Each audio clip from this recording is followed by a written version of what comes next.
The most profitable marketing channel for CPG and subscription brands is often the most ignored. Everyone today is pretty obsessed with filling top of funnel, right? Paid ads, influencers, content, TikTok, Instagram, affiliates. A lot of people are really focused on top of funnel. And these are all really great strategies. And you have to be doing these as business owners, as operators, as marketers. They make brands millions and billions of dollars every single year, right? And I want to be clear, you should be doing all of these things right here. You should be doing those. They are, extremely beneficial. They should be on your daily tasks. But there's one channel that consistently drives up to half, and sometimes even more than half, of the revenue for these CPG and subscription brands. Not only these CPG and subscription brands, but the top CPG and subscription brands in the market. That channel is email marketing. And more specifically, it's SMS and email marketing, or just retention marketing, right? And here's the truth that many brands are overlooking, in my opinion. Email and SMS marketing are, they're not just bonuses. They're not just bonus revenue for your brand. Email and SMS are quite literally your margin. They are the reason customer acquisition is worth it in the first place. And if you're not retaining the customers you paid to acquire, then you're basically just renting growth in the meantime. And this can be a scary place and a risky place for an operator, a marketer, an owner, founder of a D2C business to be in. And, this is not theory. I'm speaking based off of experience, and I've literally seen it play out in real time over the past 6 years. My name is Nolan Butler, if you don't know who I am. If this is your first time watching one of my videos, I am the co-founder of Emails for Good. We're an email marketing agency for CPG and subscription brands. And I have worked in and for CPG, D2C, subscription e-commerce brands over the last 6 years in a bunch of different niches and verticals. So everything from coffee, everything to clothing, pet accessories, supplements. So you name it, I've been there, seen a little bit of it. And more recently, I have focused exclusively on just email and just SMS marketing, or, like I said, retention marketing. And I've actually helped, through my agency, drive up to 50% and sometimes more, as you can see right here at 52% of total of total revenue for, many of these D2C brands. And, we do this without sending emails to spam. We do this without discounts, without endless discounts. And we do this without being annoying. So my goal for today is pretty simple. I really just want to kind of talk through my experience with email and SMS marketing. I want to answer some kind of common questions that I get. And I want to try and convince you to lean more into retention marketing and email and SMS marketing for your brand, and why it will make you a ton of money in the next coming weeks, months, years, everything. So that's the goal for today. Now, retention marketing matters for every company, right? Every company on earth, needs retention pretty much. There's probably a couple of circumstances where they don't, but it matters even more, I would say, for online stores. And I would say it actually matters most for CPG and subscription-based e-commerce brands. And here's why. So there's really five main problems that CPG and subscription-based brands face. And these aren't, not all CPG and subscription brands are going to face these problems, but these are kind of a generalization of all the problems that combined CPG and subscription e-commerce brands face. Each circumstance is going to be different. Number one is high customer acquisition costs, or high CAC, right? And the reason for this is paid traffic gets more expensive, every single year. And what you're doing when you're, buying paid traffic is you're essentially just renting attention from these platforms. And these platforms aren't your friend. If you could, you would shake these platforms down for their last penny. You're quite literally fighting and scrapping for over pennies with these big platforms that are, allowing you to run ads on their apps and stuff like that. So you're quite literally renting attention from somebody who hates your business or hates your margins. So number 2 is tightening profit margins. So profit margins are down. Profit margins are down. And this is due to, a bunch of different things, but, basically ad costs are up, product costs are up, shipping costs are up, fees are up, wages are up. It costs more to hire nowadays. And all of this means that your margins are down. And there's not much we can really do about some of these things, right? Yes, you can run a super lean company. Yes, you can, handle your finances super well and all that. But, there's certain things that just are up to the world. Number 3 is a missing retention infrastructure. So no retention, basically. And, most brands, they literally just treat this like they're just hoping that customers come back, and it's not systematic at all. The fourth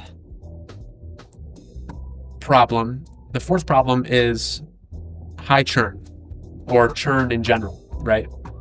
So high churn. And, basically what this means is that customers are leaving faster than you can replace them. And finally, number 5, it's commoditization. So I'll write commodity here. But essentially, customers are just leaving for competitors because they don't have a reason to stay with you as a CPG subscription-based brand. Solving these challenges will, number 1, boost your profits, but they're also key to your business's survival long term.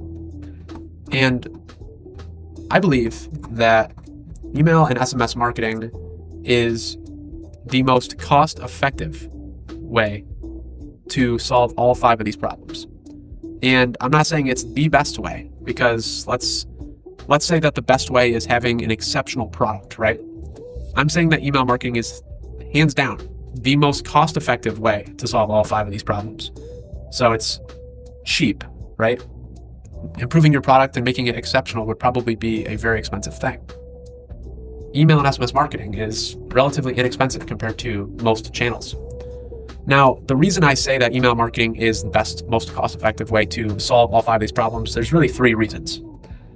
Number 1 is that email is an owned media channel, right? You own it.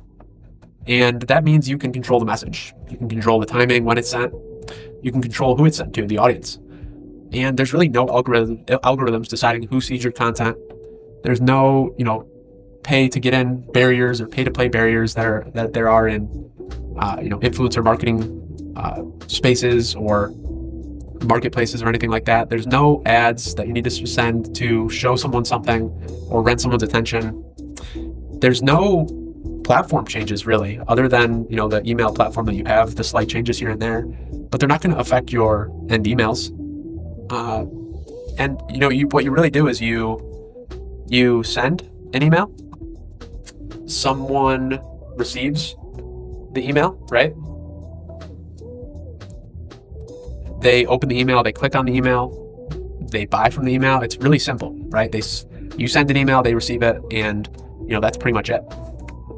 Number 2 is email is incredibly cost effective, right? We just kind of talked about that. So how much does it actually cost to send one email to a person? How much does it kind of cost to send a marketing email to a person? Well, the answer to that is, a fraction of a penny. So let's assume that it's something like this right there. So that's, a fraction of a fraction of a fraction of a penny, right? But one email can influence purchases up to, whatever your AOV is. So let's say your AOV is $50. Let's say it's $100 or even $300 or more, right? One email that costed you a fraction of a penny could make you $300 or more. Now, reason number 3 is the ROI on email marketing is just historically insane. So kind of the go-to number here is 42 to 1. So essentially you're receiving $42 back from every $1 that you spend on email marketing. And that is just absolutely insane, right? It just is. So you may say, hey, it's 2025, so does email marketing still work? And my answer to that would be no. Email does not work anymore if your emails are lame, if they're boring, if they're ugly, or if you're say you're only sending once per month. That's not going to work. And if you're just sending constant discounts, then it's not going to work either. Now, email will 1,000% still work in 2025 if you do it right. But like I said earlier, the 42 to 1 ROI on email, is email marketing really that powerful? At the end of the day, is it actually that powerful, or is that kind of just industry jargon, right? Is it just kind of something people say? I would say yes, email marketing is incredibly powerful from what I've seen. It allows you to generate more sales from the customers that you've already paid for, right? So you spend money, let's make this red. You spend money upfront to acquire some new customers, and you send them into the top of funnel of your funnel, right? That's a horrible funnel. So you're buying new customers and they're going into your funnel. Now, you've already spent money on them once, right? So why not leverage those people and get them to buy from you again and again and again down here, right? Those are horrible dollar signs, but you get the point. So what does this ultimately mean? This means that your LTV, your lifetime value, customer lifetime value, is just going to be higher, and it's going to increase over time, right? This also means that you're keeping people engaged, so there's going to be less churn.